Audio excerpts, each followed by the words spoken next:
अक्सर ये सवाल दिमाग में आता है कि चीजें आखिर आती कहाँ से हैं। आज हम एक ऐसे ही विचार पर गहराई से नजर डालेंगे जो इस सवाल के सबसे बुनियादी जवाबों में से एक को चुनौती देता है। वो विचार ये है कि चीजें बस अपने आप ही बन जाती हैं। तो यही वो बड़ा दावा है जिसकी आज हम पड़ताल कर रहे हैं कि कोई भी चीज बिना किसी कारण या बनाने वाले के खुद ब खुद वजूद में आ सकती है। चलिए देखते हैं कि ये तर्क इस पूरी सोच को परत दर परत कैसे तोड़ता है।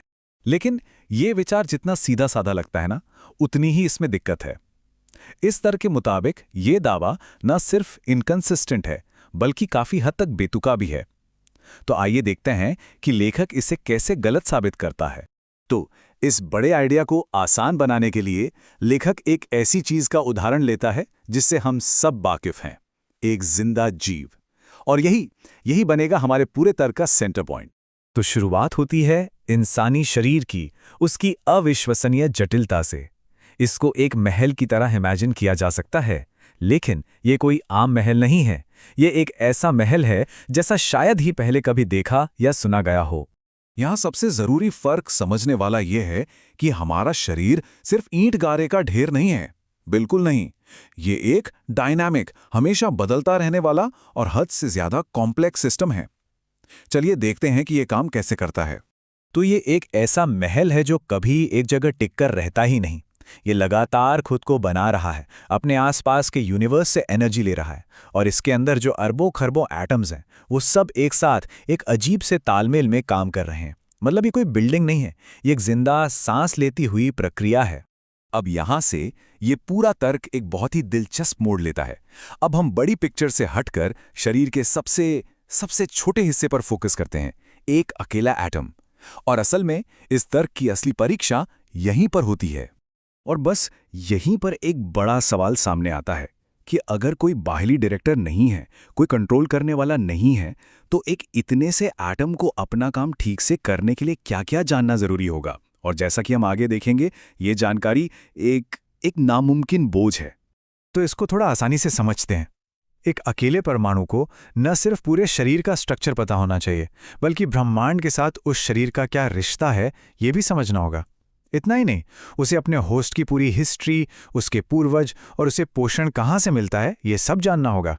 और ये सब उसे बाकी सभी परमाणुओं के साथ परफेक्ट कोऑर्डिनेशन में करना होगा। ये सुनने में ही काफी हद तक नामुमकिन लगता है ना। अब इस बात पर जोर देने के लिए कि ये आइडिया कितना अजीब है, लेखक एक बहुत शक्तिशाली तुलना करता है। इससे ये साफ हो जाता है कि इस हिसाब से एक छोटे से परमाणु में कितनी ज्यादा इंटेलिजेंस होनी चाहिए। 1000 गुना। हाँ, ये नंबर, इसको याद रखिएगा। ये उस अविश्वसनीय बुद्धि के पैमाने को दिखाता है जिसकी हम एक अकेले मामूली से परमाणु से उम्मीद कर रहे हैं। और यहीं पे आकर ये तर्क अपने चरम पे पहुंच जाता है। एक पल के लिए सोचा जाए, हमें खुद होश और हवास में ये नहीं पता होता कि हमारा शरीर कैसे काम कर रहा है।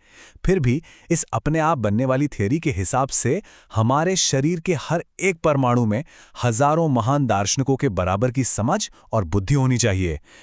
ये तो हैरान कर देने वाला ख्याल है। और आखिर में नतीजा यही निकलता है।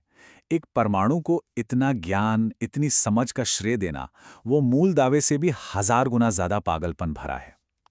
इस तरह ये जो स्वतः उत्पत्ति का विचार है, वो अपने ही तर्क के बोझ के नीचे दबकर रह जाता है।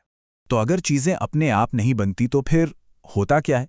अगर परमाणु बुद्धिमान नहीं है तो फिर वो हैं क्या? चलिए अब इसका एक दूसरा नजरिया देखते हैं।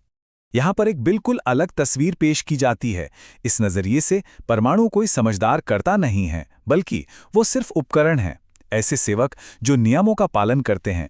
एक ऐसी सेना जो सिर्फ आदेशों का पालन करती है, या फिर जैसे किस्मत की कलम की नोक हो। वो खुद काम करने वाले नहीं हैं, बल्कि एक बहुत बड़ी योजना का एक छोटा सा हिस्सा हैं। तो आखिर में हम इस सवाल के साथ रह जाते हैं, अगर इतनी जटिलता और ये पूरा सिस्टम अपने आप नहीं बन सकता, तो इसका स्रोत क्या है? इसकी शुरुआत कहाँ से हुई? और ये एक ऐसा सवाल है जो हमें अस्तित्व की असलियत के बारे में बहुत गहराई से सोचने पर मजबूर कर देता है।